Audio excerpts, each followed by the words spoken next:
Kabanata. Pag-upgrade gamit ang Dragon Energy. Tagasalin, Larbre Studio Editor, Larbre Studio. Mangyaring ipagpatuloy ang pagbabasa sa Beta Ox BEL, SOM. Ang pinakamahal na Koi Carp ay nagkakahalaga ng $150,000 habang ang pinakamahal na Arowana ay nagkakahalaga ng halos $100,000. Pinagmamasdan ni Wang Xian ang mga ornamental na isda sa tindahan ng aquarium. Ang dalawang pinakamahal na isda ay nagkakahalaga lamang ng ilang daang libo sa tindahang ito. Tiningnan niya ang mga isda at napagtanto na karamihan sa kanila ay nasa level 0. Tanging ang mga Arowana at ang Koi Carps ay may bahagyang mas maraming Dragon Energy. Ngunit ang mga Arowana at ang Koi Carp sa mga tangke ng isda ay talagang maganda. Ang mga kaliskis sa mga Arowana ay kumikinang at sila ay may prominenteng mga noo na may mahabang balbas. Maliwanag at makulay na mga pattern ang nasa buong katawan ng mga Koi Carps. Habang lumalangoy sila sa tangke para silang mga buhay na piraso ng sining. Uy, maganda, ang iyong Arowana at Koi Carps ay medyo mahal. Ngumiti si Wang Xian sa tindero sa tabi niya habang nagsimula siyang magsalita.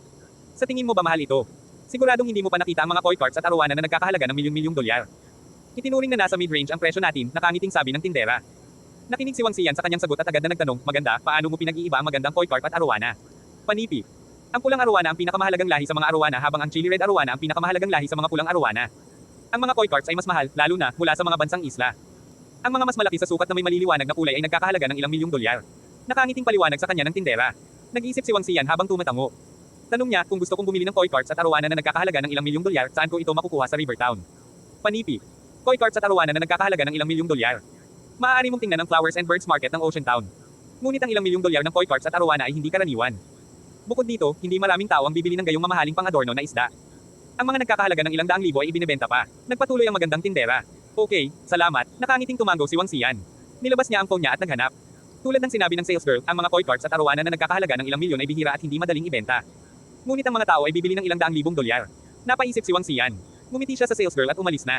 Tanghali pa lang. Tingnan natin ang Flowers and Birds Market.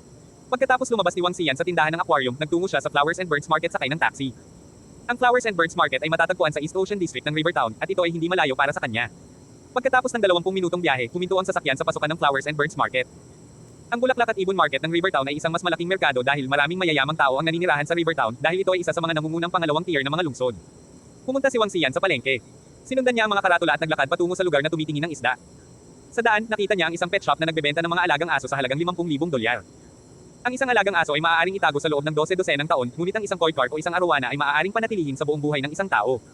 May dahilan para sa mabigat na presyo ng mga ornamental na isda. Ang pamilihan ng bulaklak at ibon ay napanatili ng maayos na may malawak at malinis na mga kalsada ng pedestrian. May mga tindahan sa bawat gilid ng kalsada. Dahil sa ulan ngayon, walang masyadong traffic ng tao. Pumunta si Wang Xian sa fish viewing area at nagsimulang mag-steam sa mga individual na tindahan ng aquarium. Magkakaroon ng 2 araw na goldfish fair simula bukas. Aakitin nito ang maraming lokal na tao at ang mga mula sa ibang mga lungsod. Ang eksibisyon ay magdadala ng malaking halaga ng trapiko ng tao. Kaya, gawin natin ang tamang paglilinis ngayon. Goldfish Fair. Ito ba ang eksibisyon na magkasamang inorganisa ng Jinhua Goldfish Farm, Longlian Goldfish Farm, at iba pang malalaking goldfish farm? Panipi. Tama iyan. Ang eksibisyon na inorganisa ng mga goldfish farm na ito ay makakaakit ng maraming customer. Pagkatapos ng lahat, ang mga goldfish farm na ito ay kabilang sa nangungunang listahan ng merkado.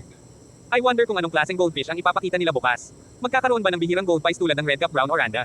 Panipi. Mahirap sabihin. Ngunit dahil sa mga mapagkukunan ng mga goldfish farm na iyon, maaaring mayroong red cap brown oranda. Nang pumasok si Wang Xian sa isa sa mga tindahan ng aquarium, narinig niya ang pag-uusap sa shop. Natulala siya saglit. Goldfish. Panipi.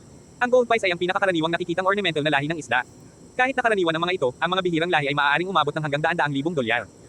Ang red cap brown oranda na binanggit nila ay maaaring magbenta ng 3 hanggang 400,000 dolyares. Kilala ito bilang ang pinakamahal na gold pie sa mundo.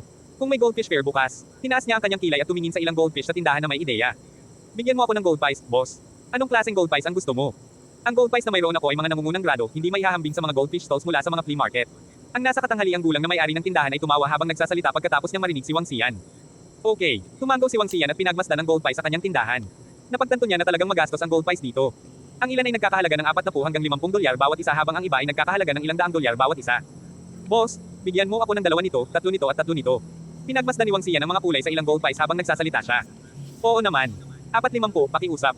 Pal, bibigyan kita ng isang fishbowl ng libre. Napangiti ang may-ari ng tindahan habang kausap siya. Salamat, ngumiti si Wang Xian at iniabot ang pera sa may-ari ng tindahan. Medyo mahal ito, ngunit aani ako ng libu-libong beses kung magtagumpay ako. Ang ningning ay kumikislap sa mga mata ni Wang Xian habang hinihila niya ang 8 gold pies palabas ng pinto. Sumakay siya ng taxi at bumalik sa school. Sa daan, sinaliksik ni Wang Xian ang maraming impormasyon tungkol sa gold pies. Matapos magsaliksik sa buong hapon, napagtanto niya na ang Koi Carps ang may pinakamataas na halaga na sinundan ng mga Arowana. Nais ni Wang Xian na mag-improvise ng ilang mga Arowana para sa pagbebenta. Ngunit sinira ng goldfish fair ang kanyang plano. Kahit na ang Arowana ay may mataas na halaga, ito ay higit sa 10 beses na mas malaki kaysa sa gold pies. Kaya, ang pagkonsumo ng Dragon Energy ay magiging mataas. Ang kanyang kasalukuyang antas ng Dragon Energy ay medyo mababa pa rin.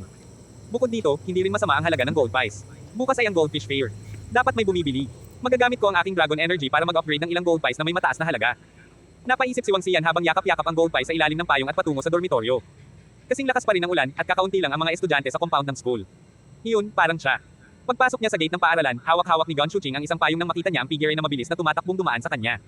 Tinitigan niya ang payong nito at ang suot nitong damit na kumikislap sa kanyang mga mata. Nag-alinlangan si Gon Shuqing, ngunit mabilis niyang naabutan at tinawag, "Hoy, ikaw." "Ha?"